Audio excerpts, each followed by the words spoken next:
എൻ്റെ അമ്മേൻ്റെ ഗാർഡനാണ്.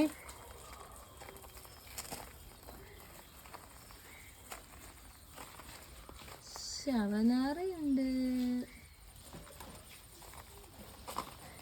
ഇതേത് പൂ? ഇതറിയാത്തൊരു പൂവുണ്ട്. ഇത് നിത്യസൗപർണികയോ? ഏയ് ആ പേരിനുള്ള കുമ്പൊന്നുമില്ല. കാശിത്തുമ്പയുണ്ട്. കാശിത്തുമ്പ റെഡ് കളറുണ്ട്. പിന്നെ ഒരു നല്ലൊരു ഇലയുള്ള ചെടിയുണ്ട്. പിന്നെ വേറെ ഏതോ ചെടികൾ, ഏലച്ചെടി. റോസിൻ്റെ അപ്പുറത്തൊരു റോസിൻ്റെ കുലകളുണ്ട്. കുഞ്ഞി റോസാപ്പൂ, അതൊക്കെ റോസിൻ്റെ തന്നെയാണ്. പിന്നെ തുളസിയുണ്ട്. ഇതെന്താ അമ്മ കാക്കാപ്പൂവാ? ഒരു വെറൈറ്റി പൂവ്, പേരങ്ങനത്തെ കേട്ടോ. പിന്നെ ഇത് വേറൊരു വെറൈറ്റി പൂവ്. പിന്നെ വെറൈറ്റി ആയിട്ടൊരു സാധനം. എന്തൊക്കെ വെറൈറ്റി ആയിട്ട് എൻ്റെ മോള് ജപ്പാനിൽ കൊണ്ടുവന്ന പൂച്ചെടീൻ്റെ നല്ല പൂവിൻ്റെ വിത്തായിരുന്നു.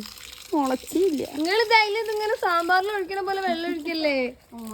മുളയ്ക്കാൻ അതിന് സമയം കൊടുക്ക്. ഞാൻ ചിലപ്പോ തണുപ്പ് വേണ്ടി. അത് ചെടിയാ, ഇലയല്ലേ? സൂപ്പർ സൂപ്പർ സൂപ്പർ എന്ന് പറഞ്ഞില്ലെങ്കിൽ ചിലപ്പോ ഇങ്ങനെ ഫുഡില്ലെങ്കിലും. ചാമ്പക്ക ഉണ്ട്. ചാമ്പക്ക കുറച്ച് കഴിഞ്ഞാലും ഉണ്ടായി വരും. പിന്നെ ഇവിടെ സെയിം ചെടികൾ കുറേ ഉണ്ട്. വാഴയുണ്ടോ? പിന്നെ വാഴയുണ്ട്. നൂറോളം കായുണ്ട്. കായുണ്ട്. വാഴത്തട്ട എടുക്കാനാണ് ഉപ്പേരിക്ക്. സെറ്റപ്പാണ്. ചക്ക ഉണ്ട്. ചക്കയോ? ചക്ക ചെടിയാ? ചെടിയല്ല, എന്ത് ചക്ക വയ്ക്കാനാണ്. എൻ്റെ അക്ക എൻ്റെ തന്നെയാണ്.